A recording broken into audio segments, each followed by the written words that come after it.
Bonjour et bienvenue sur cette première vidéo de cette nouvelle chaîne. Ici, vous trouverez divers concepts ludiques à faire seul ou avec vos amis.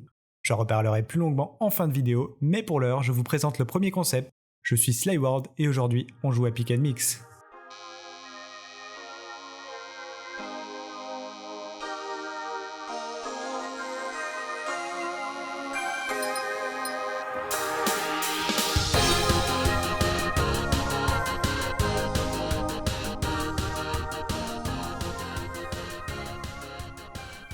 Voici les règles du Pick and Mix. Comme tous les concepts de cette chaîne, Pick and Mix peut se jouer seul ou entre amis. À chaque manche, une image vous sera présentée. Cette image contient un jeu de mots, à vous de trouver lequel. Observons attentivement cette image. Elle représente le fameux clown du nom de Ça, recouvert de peinture. Cette image représente donc un Ça peint qui était le jeu de mots à trouver. Chaque manche dure 20 secondes. À la moitié du temps écoulé, un indice vous sera dévoilé. Voyons maintenant le système de points. Vous gagnez 3 points par image trouvée et 2 points supplémentaires si vous trouvez avant l'énoncé complet de l'indice, soit un total de 5 points. Rien ne vous empêche bien entendu d'adapter les règles. Vous pouvez par exemple modifier le système de points ou mettre en place une mort subite si vous êtes plusieurs. Vous savez maintenant tout, le jeu commencera d'ici quelques secondes, bonne chance à vous!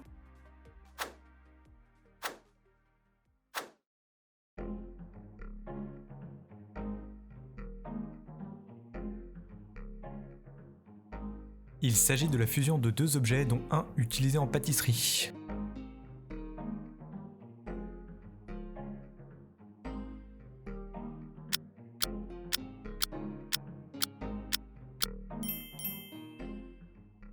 Et la réponse était donc bulldozer, objet issu du croisement pas très naturel entre une bulle et un verre doseur.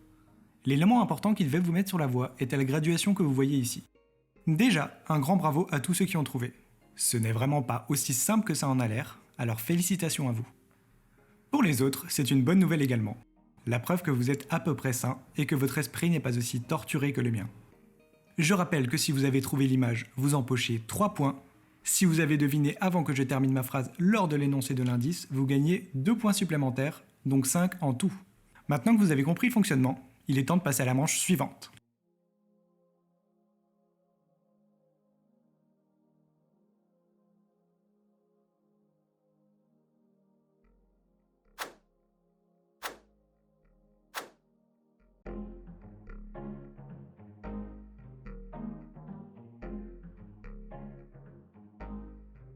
L'une des deux actions entraîne l'autre.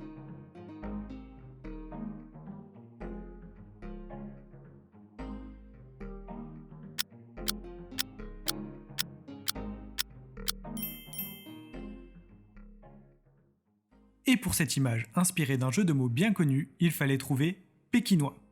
J'adresse mes félicitations aux personnes qui auraient réussi à trouver sans l'indice, car en plus d'empocher 5 points et de posséder un esprit affûté, ce succès témoigne d'une grande finesse.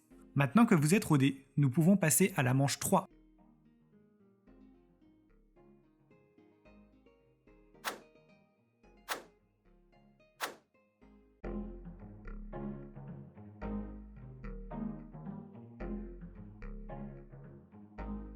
Quelque chose de désagréable se dégage de cette image.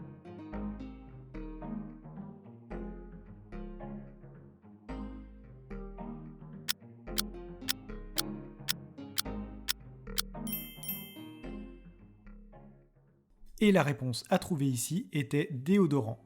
Encore une fois, pas de grosse difficulté. L'image est volontairement simpliste et épurée pour que l'on puisse se concentrer sur l'essentiel, à savoir cette odeur qui se dégage de ces deux dés et qui nous permet d'affirmer que ce sont des dés qui sentent, des dés odorants. À partir de maintenant, les prochaines images devraient être un peu plus compliquées. Mais ne vous inquiétez pas, jamais rien d'insurmontable.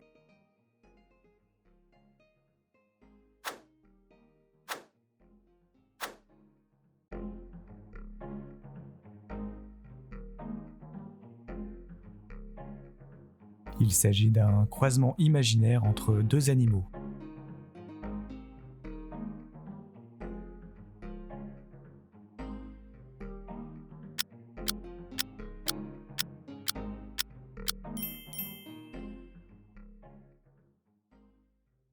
Il fallait ici trouver cerveau, le résultat pas très catholique du croisement entre un cerf et un veau.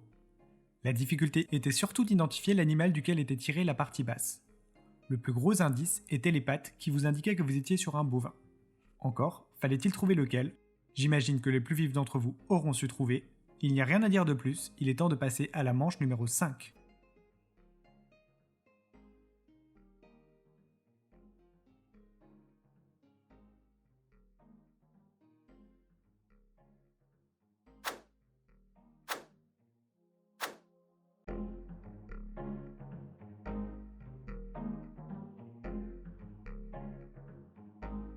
Concentrez-vous uniquement sur le chiffre du milieu.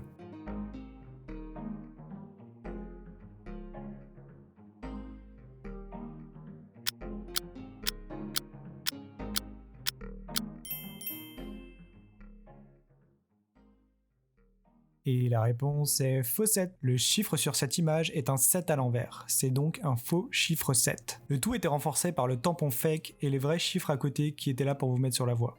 Il n'y a pas grand chose à dire de plus, nous pouvons donc enchaîner sur la manche numéro 6.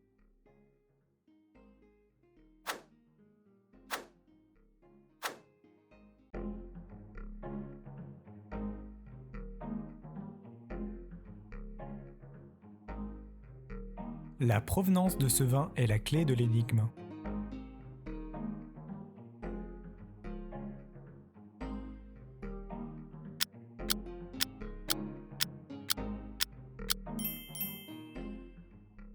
Le vin de cette image était un Porto ricain.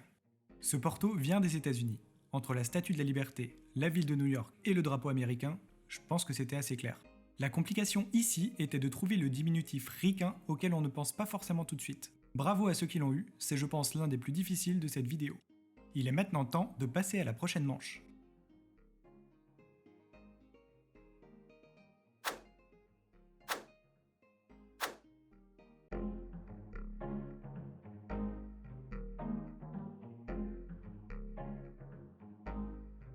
Il semblerait que cet objet serve à accrocher des animaux.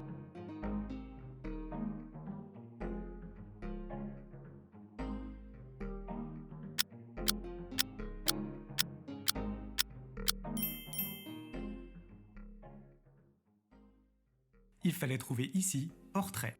Le principe est tout simple, c'est un objet qui sert à y accrocher des raies, c'est donc un porte-raie. J'espère que vous avez profité de cette image à nouveau un petit peu plus simple pour empocher des points. Il est temps de continuer et nous arrivons déjà à la manche numéro 8.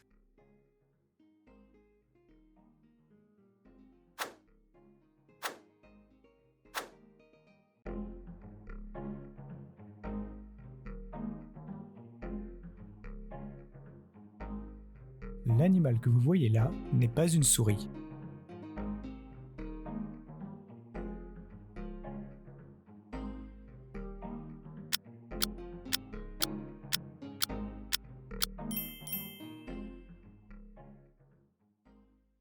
Et la réponse attendue était rabatteur. C'est très subjectif, mais cette image est ma préférée. Il fallait voir un rat qui joue de la batterie, donc un rat batteur. La complication ici était le terme rabatteur qui n'est pas très courant. Pour ceux qui ne le sauraient pas, un rabatteur est une personne dont la fonction est d'accoster les gens dans la rue, en général les touristes, pour essayer de les attirer vers un établissement.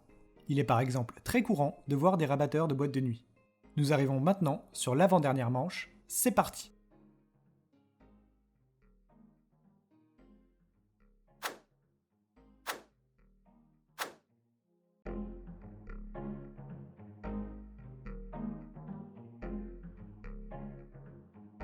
Le jeu de mots se trouve uniquement dans la partie haute de l'image.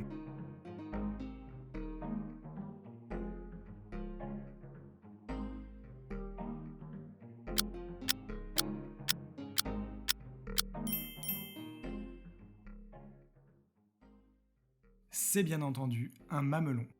Comme souvent, l'explication est toute simple. Le mât du bateau est en fait un melon.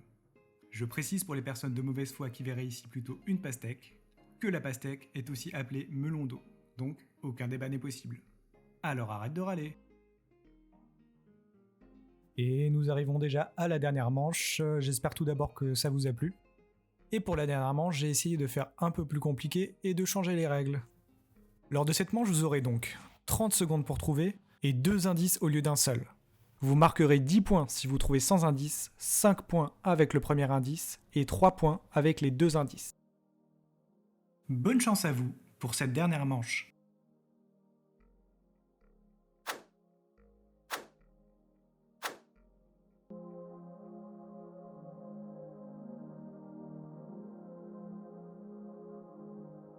Premier indice, nous recherchons une action.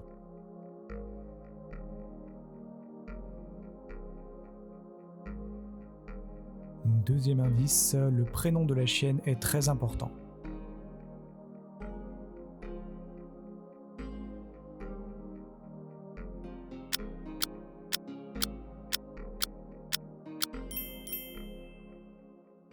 Alors je le concède, celui-ci était corsé. Il fallait trouver l'Ave Maria. L'action sous-entendue par le premier indice était laver le chien qui avait pour prénom Maria, comme indiqué sur la niche. Celui-ci était particulièrement retors pour 3 raisons. Déjà, il y avait beaucoup de choses à l'écran. Ensuite, le fait de devoir trouver un verbe est de base bien moins intuitif.